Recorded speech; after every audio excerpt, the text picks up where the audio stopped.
मृग थे, पशु पक्षी थे, वो भी सब राम जी के पीछे पीछे चल। मृग पक्षी गणाश्चैव सिद्धाश्रम निवासिनः, सिद्धाश्रम में निवास करने वाले जो पशु पक्षी थे वो सब राम जी के पीछे पीछे चल पड़े। अनुजग्मुर्महात्मानं विश्वामित्रं तपोधनम, तपोधन, तप ही जिनका धन है वो विश्वामित्र। कौन सा तप? हजारों वर्ष तक निराहार रहकर शरीर को, काया को क्लेश देकर तप करना, वो तप। बोले वो तप तो विश्वामित्र जी में पहले से ही था, लेकिन तपोधनम, तप को ही जिन्होंने अपना धन माना, वो तप कौन है? बोले वो तप राम जी है। राम जी को ही जिन्होंने अपना धन माना, विश्वामित्र महानिधि पाई। तो तपोधन से तात्पर्य तप माने राम जी। इसीलिए रामायण का प्रारंभ ही तप से होता है। तपस्वाध्याय निरतम तपस्वी वाग्विदाम्बरम। नारद जी की विशेषता का जब वहां वर्णन किया तो तप और स्वाध्याय में जो निरत है, तो वहां टीकाकार विद्वानों ने तप का अर्थ भगवान ही किया। तप माने भगवान। तप माने भगवान क्यों? बोले तपस्या से ही संपूर्ण सृष्टि उत्पन्न होती है। तपसोऽध्यजायत ततो रात्र जायत ततः समुद्रो अर्णवः। तो तप माने भगवान और स्वाध्याय माने भगवान का गुणानुवाद। भगवान में और भगवान के गुणानुवाद में जो निरत रहते हैं, तपस्वाध्याय निरतम। तो तप माने भगवान। तो भगवान ही जिनके परम धन है, ऐसे विश्वामित्र जी महाराज तपोधनम, ऐसे विश्वामित्र जी के पीछे पीछे सिद्धाश्रम के सब मृग पशु पक्षी सब चल पड़े। विश्वामित्र जी महाराज निवर्तयामास ततः सरसि संघस्स पक्षिणः ते गत्वा दूरमध्वानं लंबमाने दिवाकरे। सब पीछे पीछे पशु पक्षी भी चल पड़े, ऋषि मुनि भी चल पड़े। विश्वामित्र जी ने सोचा आश्रम तो उजाड़ हो जाएगा। सायंकाल की बेला हुई, आगे जाकर के जहां विश्राम करना था, तब विश्वामित्र जी ने उन सबको समझा करके पशु पक्षियों को सांत्वना देकर कैसे न कैसे उनको रोका, विदा किया। भगवान वहां से जब चले तो रास्ते में विश्वामित्र जी ने भगवान को बड़ी सुंदर सुंदर कथा सुनाई, जिससे यात्रा का श्रम न हो। आप यात्रा में चलो और बातें करते हुए कुछ अच्छी अच्छी चलो तो कितनी दूर तक चले जाओ पता ही नहीं चलता। अच्छी अच्छी कथा विश्वामित्र जी सुनाने लगे। गंगा की उत्पत्ति की कथा सुनाई, ये गंगा धरती पर कैसे आई, सगर के पुत्रों ने सागर कैसे खोद डाला, ये सब कथा सुनाते हुए विश्वामित्र जी महाराज भगवान श्री राम को लेकर मिथिला की ओर चल पड़े और चलते चलते मिथिला की सीमा में पहुंच गए। मिथिला की सीमा में जब पहुंचे विश्वामित्र जी, तो वहां एक सुंदर उपवन था। उसी उपवन में विश्वामित्र जी महाराज अपनी मुनि मंडली के साथ रुक गए। मिथिलोपवने तत्र आश्रमं दृश्य राघवः। वहां मिथिला के उपवन में एक आश्रम दिखाई पड़ा, बड़ा सुंदर आश्रम, सुंदर सुंदर पुष्प लगे हैं, जलाशय है, कुटिया है, लेकिन निर्जन है। वहां एक पशु पक्षी भी नहीं। पुराणम निर्जनम रम्यम, पुराना है लेकिन निर्जन है और अत्यंत रमणीय है, सुंदर बहुत। पुराणम निर्जनम रम्यम पप्रच्छ मुनि पुंगवम। ऐसे आश्रम को देख करके राम जी ने विश्वामित्र जी से पूछा, गुरुदेव इतना सुंदर आश्रम, इतनी शांति, इतनी पवित्रता, और यहां एक पशु पक्षी भी, ऐसा निर्जन, ऐसा उजाड़, ये किसका आश्रम है? राम जी ने जब पूछा तब विश्वामित्र जी ने बताया महाराज, आश्रम एक दीघ मग माही, आश्रम एक दीघ मग माही, ठग मृग जीव जंतु तहनाही, ठग मृग जीव जंतु तहनाही। पूछा मुनि शिला प्रभु देखी, पूछा मुनि शिला प्रभु देखी, सकल कथा मुनि कहा विसरेगी, सकल कथा मुनि कहा विसरेगी। आश्रम एक दीघ मग माही, आश्रम एक दीघ मग माही। उस निर्जन आश्रम को देखकर राम जी ने पूछा, गुरुदेव ये आश्रम किसका है? ये शिला कैसी है? यहां पर रामायण में शिला का वर्णन नहीं है। अहिल्या अदृश्या होकर के वहां आश्रम में अपने शाप का भोग कर रही थी, लेकिन मानस जी के अनुसार वो शिला रूप में थी। राम जी ने उस शिला को देखा, विश्वामित्र जी तो आगे निकल गए, राम लक्ष्मण पीछे थे।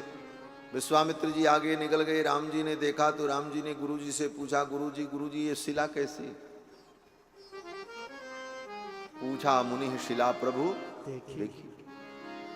विश्वामित्र जी ने घूम करके देखा, राम जी की ओर देखा और विश्वामित्र जी ने कहा, राम इस रास्ते से कितने लोग आते हैं जाते हैं, किसी की दृष्टि इस शिला पर नहीं पड़ी। मैं भी कितनी बार आया गया, लेकिन कभी मैंने विचार नहीं किया ये शिला कैसे। लेकिन राम ये तुम्हारी दृष्टि इस पर कैसे पड़ गई? तो भगवान श्री राम मुस्कुराने लगे।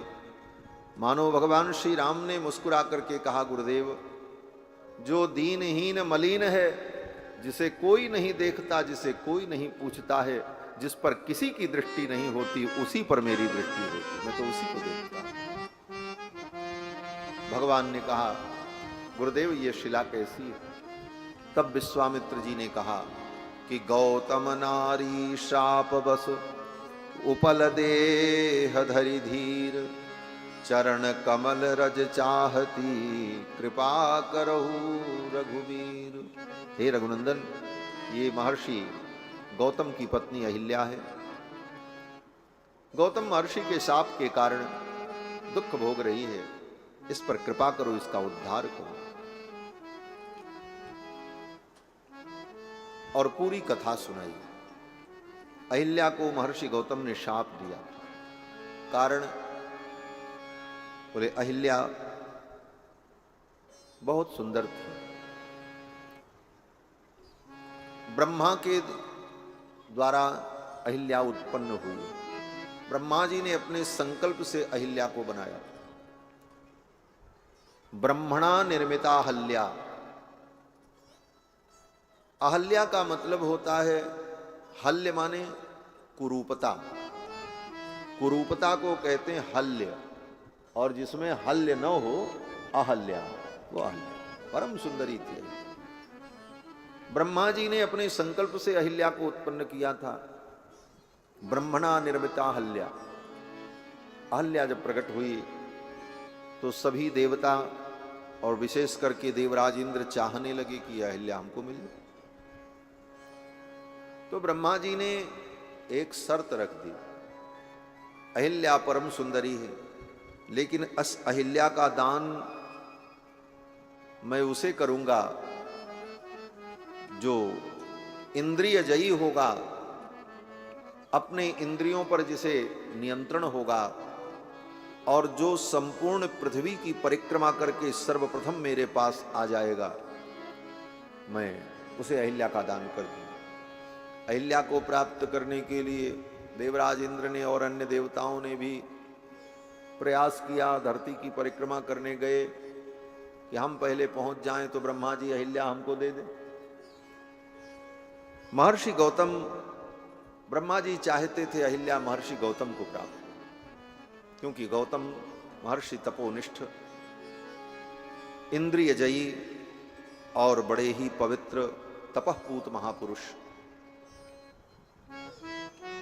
महर्षि गौतम जान गए कि ब्रह्मा जी चाहते हैं कि मैं अहिल्या का वर्ण करूं, लेकिन जो शर्त है पृथ्वी की परिक्रमा करके आना। तब तक महर्षि गौतम ने देखा उनकी जो कामधेनु थी वो बच्चे को जन्म दे रही थी। कामधेनु बछड़े को जन्म दे रही थी, और गाय जब बच्चे को जन्म देती है तो बछड़े का मुख जब बाहर आता है, पूरा बच्चा बाहर ना आवे, केवल मुख और गले का हिस्सा, आगे के 2 पैर, उस समय वो गाय द्विमुखी हो जाती है। उसके 2 मुख, एक मुख आगे एक मुख पीछे। उस समय उस द्विमुखी गाय की कोई परिक्रमा कर ले तो संपूर्ण पृथ्वी की परिक्रमा का फल उसे प्राप्त होगा।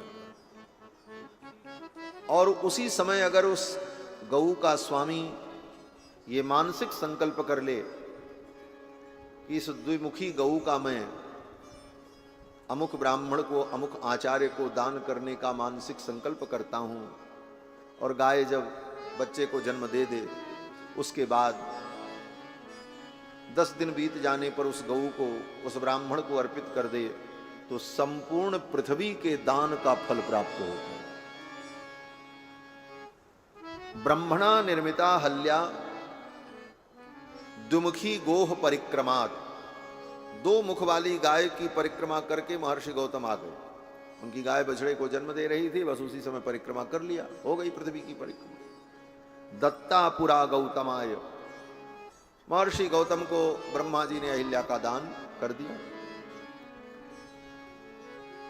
अब महर्षि गौतम अपनी पत्नी अहिल्या के साथ रहने लगे, अपने नित्य कृत्य धर्म का आचरण, यज्ञ याग आदि कर्म करते रहते। इंद्र के मन में अहिल्या के प्रति वासना थी, इच्छा थी। एक दिन इंद्र आए अवसर पाकर, और इंद्र ने आकर के अहिल्या से कहा कि ऋतुकालम प्रतीक्षन्ते नार्थिनः सुसमाहिते। हे देवी, मैं आपके प्रणय को, प्रेम को चाहता हूं। संगमम तो हम इच्छामी, मैं तुम्हारा समागम चाहता। इंद्र ने ऐसे ही कहा। त्वया सह सुमध्यमे, और इंद्र जब आए तो महर्षि गौतम का वेश बना करके आए। ये तो था कि गौतम का वेश बनाया था इंद्र, लेकिन गौतम का वेश इसलिए इंद्र ने नहीं बनाया था कि अहिल्या मुझे पहचान न सके, अहिल्या को धोखा देने के लिए। अपितु इंद्र ने गौतम का वेश इसलिए बनाया था कि मैं गौतम महर्षि की कुटिया में प्रवेश करूं तो अगर कोई देख भी ले तो लोग यही समझें कि महर्षि गौतम है। इसलिए गौतम महर्षि का वेश बनाया। मुनिवेश धरम मुनिवेशम सहस्राक्षम विज्ञाय रघुनंदन। अहिल्या तो जान रही है कि ये सहस्राक्ष इंद्र हैं। वाल्मीकि जी स्पष्ट कहते हैं मुनिवेशम सहस्राक्षम विज्ञाय। अहिल्या ने जाना कि ये इंद्र हैं। अहिल्या कोई धोखे में नहीं थी। इस प्रसंग को लेकर के बहुत से लीपापोती कर देते कि भाई इंद्र ने बहुत बड़ी गलती की, अहिल्या का तो कोई दोष ही नहीं था। और अभी तो महाराज अब तो ऐसे ऐसे विचारक कहते हैं कि अहिल्या का भी दोष नहीं था, दोष तो महर्षि गौतम का था। गौतम ने व्यर्थ ही उसको शाप दिया। तो बंधुओं, अहिल्या ने जाना कि ये महर्षि गौतम नहीं है, ये इंद्र है। मुनिवेशम सहस्राक्षम विज्ञाय रघुनंदन मतिम चकार दुर्मेधा। इसीलिए वाल्मीकि जी ने अहिल्या के लिए दुर्मेधा शब्द का प्रयोग, जिसकी मेधा, जिसकी बुद्धि दुर्बुद्धि हो गई, दुर्मेधा। मतिम चकार, अहिल्या ने अपनी मति को इंद्र के अनुकूल कर दी। इंद्र की बात को अहिल्या ने स्वीकार कर लिया। क्यों स्वीकार कर लिया? बोले दो कारण बताया। दुर्मेधा, देवराज कुतूहलात। एक तो दुर्बुद्धि आ गई, बुद्धि बिगड़ गई, और देवराज कुतूहलात। अहिल्या को लगा ये देवताओं के राजा हैं और देवताओं के राजा होकर के मुझे चाहते हैं, ये तो मेरा सौभाग्य है। कुतूहल बस। और अथा ब्रवीत सुरश्रेष्ठम, देवराज इंद्र से अहिल्या ने कहा आपका स्वागत है। इंद्र आए और मिल करके अहिल्या से जब जाने लगे तो अहिल्या को कोई पश्चाताप भी नहीं हुआ। अहिल्या ने इंद्र से कहा कि कृतार्थास्मि, मैं तो कृतार्थ हो गई।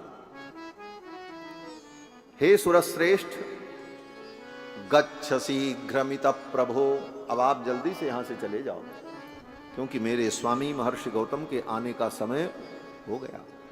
आत्मानं च देवेश, हे देवराज, आप अपनी भी रक्षा करना और माम च, मेरी भी रक्षा करना। आत्मानं माम च देवेश सर्वथा रक्ष गौतमान। महर्षि गौतम को पता न चलने पावे, नहीं तो वो शाप दे देंगे, आप अपनी भी रक्षा करना और मेरी भी रक्षा करना। ये कह करके अहल्या ने इंद्र को विदा किया। इंद्र जब जाने लगे तो इंद्र हंस रहे थे। हंसते हुए इंद्र ने कहा, इंद्रस्तु प्रहसन वाक्यम अहिल्याम इदम अब्रवीत। हंसते हुए इंद्र ने अहिल्या से कहा, सुश्रोणि परितुष्टोस्मि, हे सुश्रोणि, मैं भी प्रसन्न हूं। गमिष्यामि यथागतम, मैं जैसे आया हूं उसी प्रकार जा रहा।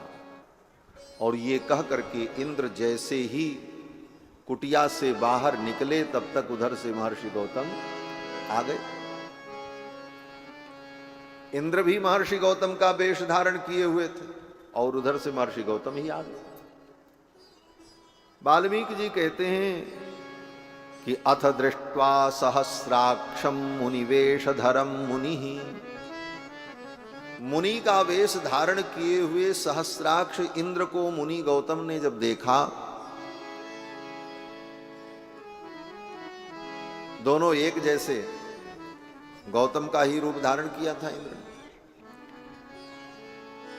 अब दोनों में अंतर क्या है, कैसे समझ में आवे इसमें इंद्र कौन है और गौतम कौन है?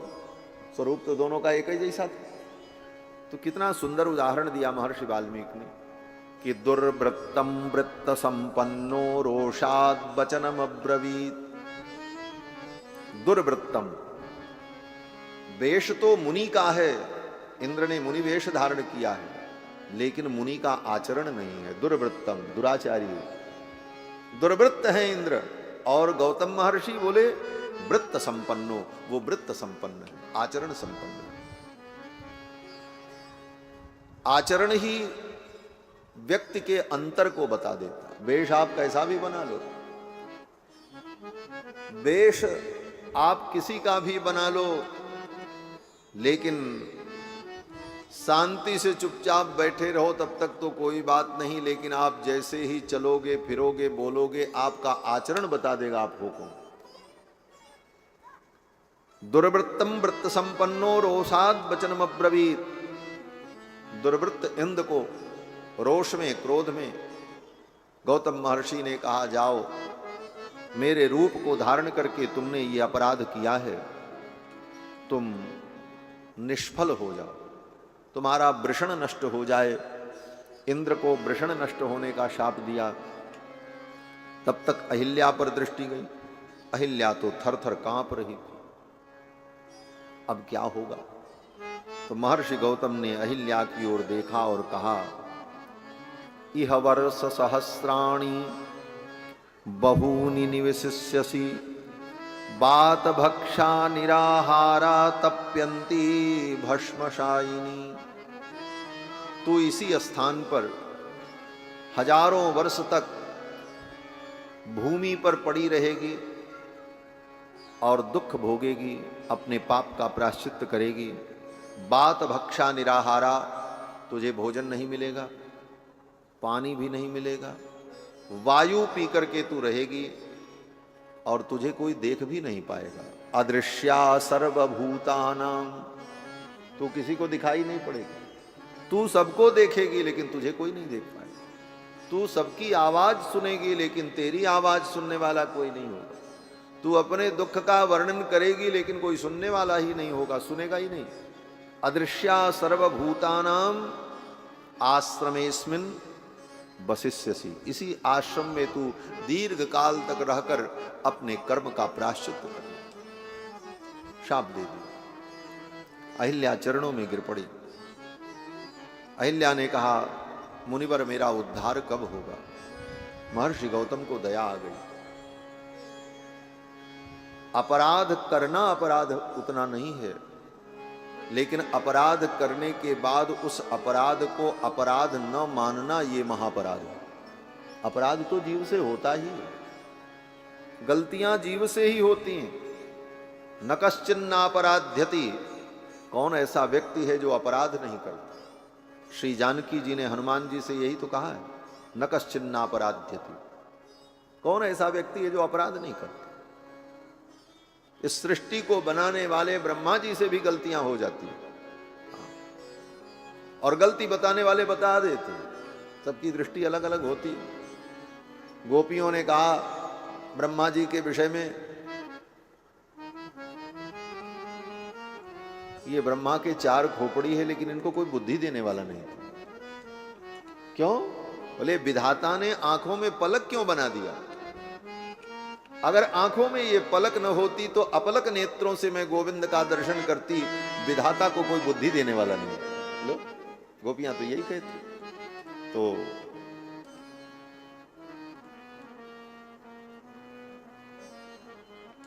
पक्ष्म कृद्दशाम, यही तो कहा, ब्रह्मा को कोई बुद्धि देने वाला नहीं। तो गलती तो किसी से भी हो सकती है, लेकिन गलती को गलती मान लेना ये बहुत बड़ी अच्छाई है। सीता जी कहती न कश्चिन्नापराध्यति। लंका में जब विजय हो गई, रावण मारा गया, हनुमान जी जानकी जी को लेने गए, बानर इत्यादि साथ में थे। तो वहां पहुंच करके हनुमान जी ने जानकी जी से कहा, मैया सबको दंड मिल गया, लेकिन ये राक्षसियां जो आपकी सेवा में हैं इनको दंड नहीं मिला। मैं इनको दंड देना चाहता हूं। जानकी जी ने कहा क्यों? हनुमान जी ने कहा कि ये राक्षसियां आपको सताती थीं, आपको भयभीत करती थीं, आप पर क्रोध करती थीं, तो मैं चाहता हूं इन राक्षसियों को भी दंड मिले। और वो राक्षसियां जानकी जी के सामने जाकर के इतना भय दिखाती थी। श्रीमद् वाल्मीकि रामायण में वर्णन है कि बड़ी विकट विकट राक्षसियां थी महाराज। ऐसी राक्षसी जिसका मुख सूकर के समान, किसी राक्षसी की आंख उसकी खोपड़ी में, किसी राक्षसी के नाक का एक छिद्र यहां और एक छिद्र यहां, ऐसी ऐसी विलक्षण विलक्षण भयानक, और इतनी विशाल काया थी कि अशोक वाटिका में जब आती थी तो बड़े बड़े वृक्ष उनके कमर के बराबर रहते थे। ऐसे पेड़ को हटाती थी और चली आती, ऐसी विशाल काया। कल रात्रि में सुंदरकांड का, वाल्मीकि रामायण के कुछ अंश का मैं पारायण कर रहा था। ये सब राक्षसियों के स्वरूप का वहां वर्णन है। वो सब कितनी तो ऐसी थी महाराज कि उनके कान इतने बड़े बड़े थे कि वो अपने दोनों कान से अपने आप को ऐसे ढक लें तो लगे कि कोई चादर ओढ़ के, बृहत करना। ऐसी ऐसी थी महाराज कि उनके एक एक कान महाराज बड़े बड़े, लंबे लंबे पैर तक के कान। ये सब राक्षसियां जानकी जी के सामने आकर के बैठ जाती घेर करके चारों तरफ से। जानकी जी उन राक्षसियों को देख करके भयभीत होकर अपने नेत्रों को बंद कर लेती। तो राक्षसियां कहती, नेत्र बंद करने से काम नहीं चलेगा, आज हम सब मिलकर के तुम्हारा मांस भक्षण करेंगी। तब तक दूसरी राक्षसी कहती, देखो देखो इसका हृदय मैं खाऊंगी। तो दूसरी कहती, नहीं इसकी आंतों को मैं खाऊंगी। तीसरी ने कहा, ठीक है आंत तुम खाना, हृदय तुम खाना, इसके सिर का भक्षण तो मैं करूंगी। विवादम नहीं वरोचते, हमें विवाद अच्छा नहीं लगता है, पहले तय कर लो इसका कौन सा अंग कौन खाएगा। तब तक आ गई एक राक्षसी, प्रघसा नाम की राक्षसी, और उसने कहा कि मानुषीम मांस मास्वाद्य, इस मानुषी के मांस को खा करके नित्यामोथ निकुंभिलाम, ये अशोक वाटिका में जो निकुंभिला देवी की वेदिका है, इस वेदिका पर मैं नृत्य करूंगी। इस मानुषी के मांस को खा करके और सुरा को पी करके। उस राक्षसी ने कहा, सुरा मानीयताम क्षिप्रम, जल्दी से सुरा ले आओ। कैसी सुरा? राक्षसी ने कहा, सर्व शोक विनाशिनी, जो समस्त प्रकार के शोक का विनाश कर देती है। राक्षसों की दृष्टि में तो सुरा ही शोक का विनाश करती। उस राक्षसी ने कहा, सर्वशोक विनाशिनी सुरा, जिसको पी लेने पर सारा दुख भूल जाता है। इसीलिए आज भी जो राक्षसी प्रवृत्ति के लोग हैं वो यही कहते हैं, हम तो पीते हैं गम भुलाने को। और राक्षसी ने भी यही कहा कि सर्वशोक विनाशिनी, समस्त प्रकार के शोक का विनाश करने वाली जो सुरा है वो ले आओ। उस सुरा को पी करके नृत्यामोथ निकुंभिलाम, इस निकुंभिला वेदी पर मैं नृत्य करूंगी। इन राक्षसियों के आर्द्र अपराध को, ताजे ताजे अपराध को हनुमान जी ने अपनी आंखों से देखा था अशोक वाटिका में। तो वृक्ष में छिपे बैठे थे, राक्षसियों ने आकर के ये सब कहा था। हनुमान जी को याद था। हनुमान जी ने कहा, मैया आज मौका है, आज इन राक्षसियों को मैं दंड दूं और मैं इनका चित्रवध करना चाहता हूं। चित्रवध क्या है? बोले चित्रो विचित्रो वध। चित्रवध बड़ा विचित्र वध होता है। किसी व्यक्ति को तड़पा तड़पा करके मारना, इसी का नाम चित्रवध है। उसकी एक उंगली तोड़ दो, फिर उसका एक पैर तोड़ दो, फिर उसका कान काट करके निकाल लो, वो तड़पता रहे, फिर उसकी एक आंख फोड़ दो। इस प्रकार विभिन्न प्रकार से तड़पा तड़पा करके किसी को मारा जाए, उसको चित्रवध कहते हैं। हनुमान जी ने कहा, इन राक्षसियों का मैं चित्रवध करना चाहता हूं, इनके एक एक अंग को मैं तोड़ डालूंगा और ये तड़प तड़प करके मृत्यु को प्राप्त होंगी। मैया आपकी अनुमति मिल जाए तो मैं इनका चित्रवध शुरू करूं। श्री जानकी जी ने हनुमान जी की ओर देखा और कहा, हनुमान मैं तो समझती थी तुम बड़े बुद्धिमान हो, बुद्धिमताम वरिष्ठम ज्ञानिनाम अग्रगण्यम सकल गुण निधानम, लेकिन मुझे लगता है हनुमान तुम बानर ही हो, प्लवंगम हो, तुम्हें इतना भी ज्ञान नहीं। सेवक के अपराध करने पर दंड स्वामी को मिलता है, भृत्यापराधे सर्वत्र स्वामिनो दंडमिष्यति। ये तो राक्षसियां रावण की दासियां, और रावण को दंड मिल चुका है, फिर इनको दंड देना ये धर्म नहीं है। और अगर ये कहो कि इन्होंने अपराध किया है, तो किशोरी जी कहती, न कश्चिन नापराध्य थी। हनुमान कौन ऐसा व्यक्ति है जो अपराध नहीं करता?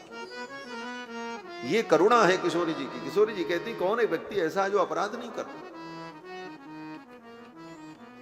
लेकिन अपराध करने वाले को क्षमा कर देना, उस पर करुणा करना, यही आर्य पुरुषों का लक्षण है।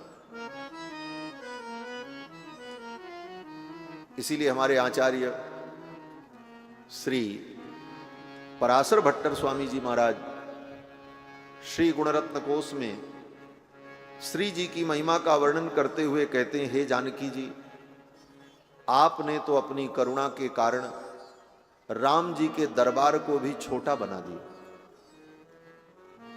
राम जी के दरबार में तो उसकी रक्षा होती है जो राम जी की शरण में आता है। भगवान कहते हैं, आए शरण तजो मेहता। सकृदेव प्रपन्नाय, एक बार प्रपन्न होकर तवास्मि, मैं आपका हूं, इति याचते, ऐसी याचना अगर करता है तो अभयम सर्वभूतेभ्यो, उसको मैं अभय कर देता हूं। हमारे आचार्यों ने वर्णन किया कि भगवान के दरबार में रक्षा किसकी होती, बोले 3 शर्त जो पूरी करे। पहली शर्त सक्रदेव, एक बार। दूसरी शर्त बोले प्रपन्नाय, प्रपन्न होकर। और तीसरी शर्त तवास्मि, हे प्रभु मैं आपका हूं, इति याचते, ऐसी याचना करें, तब राम जी उसकी रक्षा करते। और किशोरी जी के दरबार में बोले उन राक्षसियों को मारने के लिए हनुमान ने विचार किया, लेकिन हनुमान जी के भय से भयभीत तो होकर के उन राक्षसियों ने जानकी जी से अपनी रक्षा के लिए प्रार्थना तक भी नहीं की। सक्रदेव प्रपन्नाय तवास्मि छोड़ो, ये भी नहीं कहा कि हे जानकी जी आप हनुमान जी से हमको बचा लो, लेकिन उन राक्षसियों पर करुणा करके जानकी जी ने उनकी रक्षा की। और हनुमान जी को कहा, हनुमान अपराध तो हर जीव से होता है, क्षमा करना ही आर्य पुरुषों का लक्षण है, इसलिए तुम इनको दंड नहीं दे सकते, मेरे रहते तुम इन्हें दंड नहीं दोगे, मैं इन्हें क्षमा कर चुकी हूं।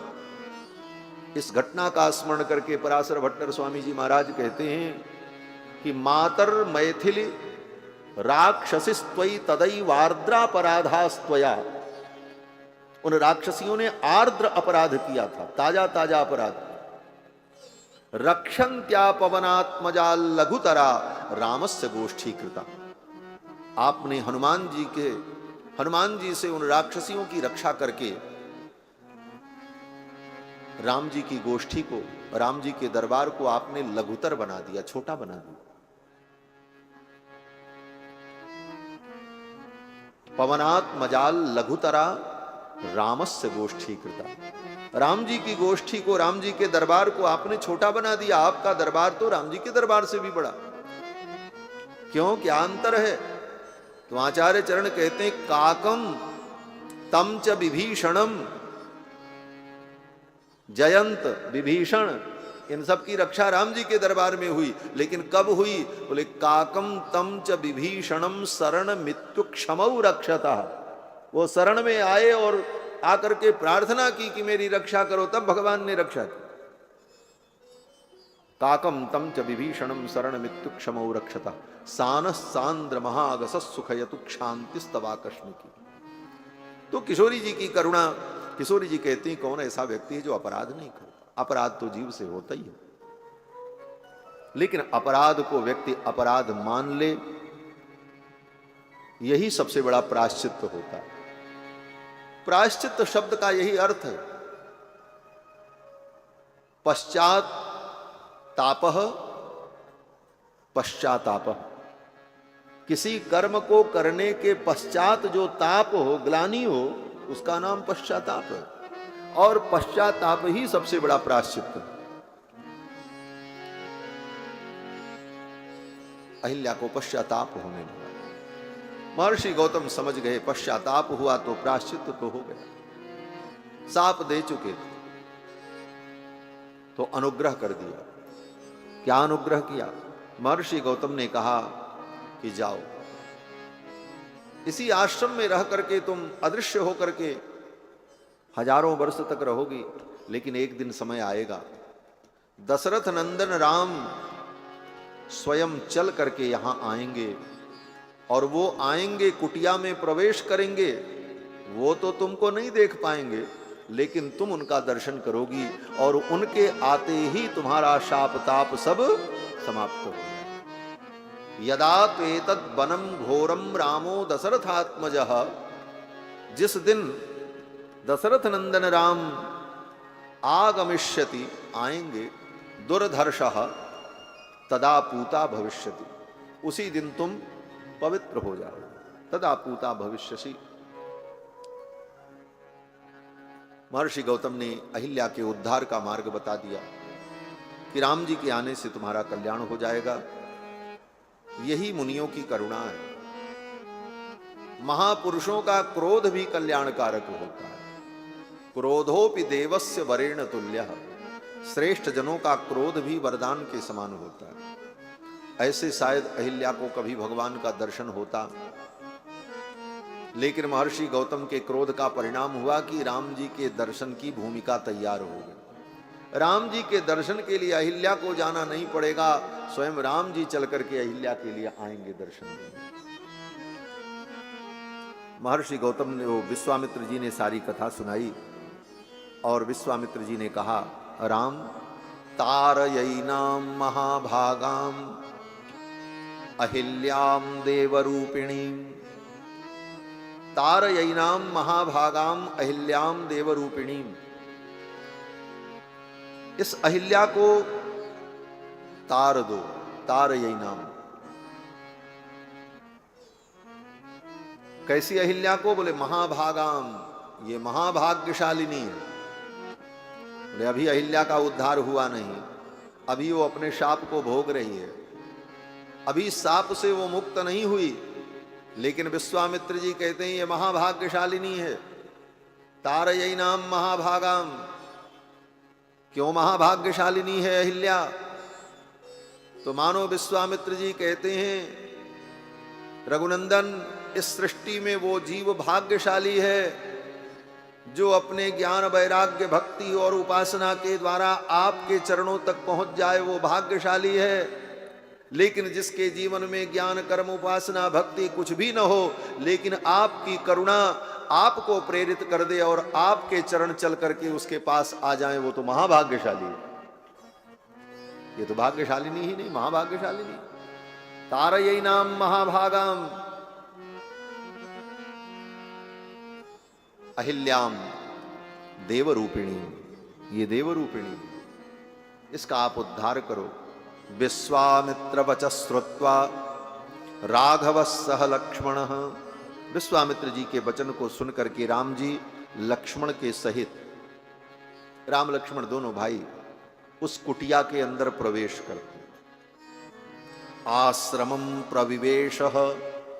और ज्यों ही राम जी ने कुटिया के अंदर प्रवेश किया, अहिल्या सामने प्रकट हो गई। जो अदृश्य थी वो दिखाई पड़ने लगी और दिव्य रूप में अहिल्या जब प्रकट हो गई तो अहिल्या ने भगवान की बड़ी सुंदर स्तुति की। परिसत पद पावन शोक न सावन, प्रकट भई तब कुंज सही, देखत रघुनायक जन सुखदायक, सन्मुख हुई कर जोरी रही, अति प्रेम अधीरा पुलक शरीरा, मुख नहीं आवई वचन करी, अतिशय बड़ भागी चरणन लागी, जुगल नयन जलधार मई,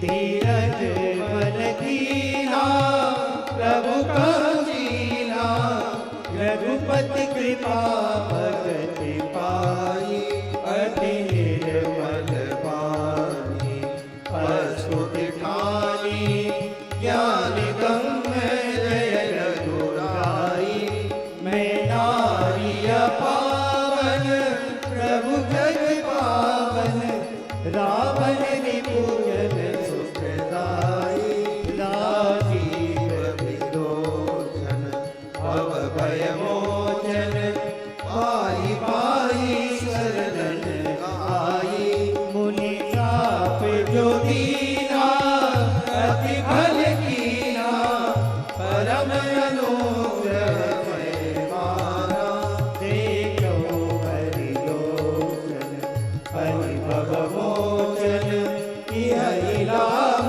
शंकर जाना, बिनती प्रभु मोरी मैं मत गोरी, नाथ नमागहु पर जाना, पर कमल परागा रस अनुरागा, मम